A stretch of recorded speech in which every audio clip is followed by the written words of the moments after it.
माता पिता के अच्छे और बुरे कर्मों का फल बच्चों को मिलता है।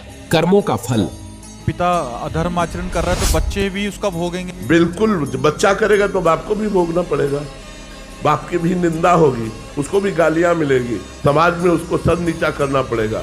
चाहे पिता का संबंध गलत हो या पुत्र का संबंध गलत हो, दोनों को भोगना पड़ेगा।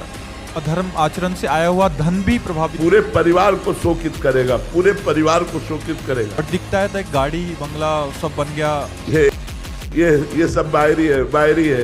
ये कुछ दिन के बाद बाहरी भी नहीं रहेगा और आंतरिक भी नहीं रहेगा। आंतरिक तो जलते ही रहते हैं, बाहरी है ये कुछ दिन के लिए है, कुछ दिन के लिए है। जब तक पुण्य है तब तक धर्मात्मा पुरुष को दुख दे लो और पाप कर लो, और जिस समय तुम्हारे पुण्य नष्ट होंगे, विध्वंस हो जाओगे, किसी कार्य में तुम सफल नहीं हो पाओगे। अभी तुम्हारे पुण्य इसलिए सफलता दिखाई दे रही। और ये पापाचरण वालों को तो समझ आया, बट ये जो धर्म आचरण कर रहे हैं फिर भी दुखी हैं, इनका क्या रहस्य? पूर्व जन्म के जो पाप है, अब उनके पाप का जो क्रम लागू हुआ है वो नष्ट हो जाएंगे।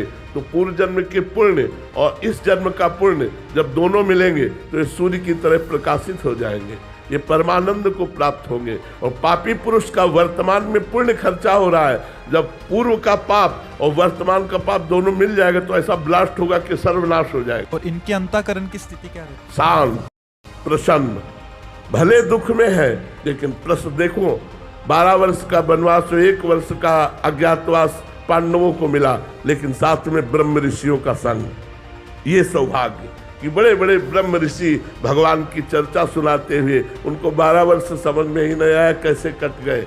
बाहरी कष्टों की परवाह नहीं करते धर्म में चलने वाले ये अधर्मिक पुरुष लोग थोड़ी देर के लिए बाहरी सुखों को भोगते हैं और अंत में महादुख को प्राप्त होते हैं। ऐसे ही वीडियो देखने के लिए वीडियो को लाइक करें और हमारे चैनल को सब्सक्राइब करें। Thank you.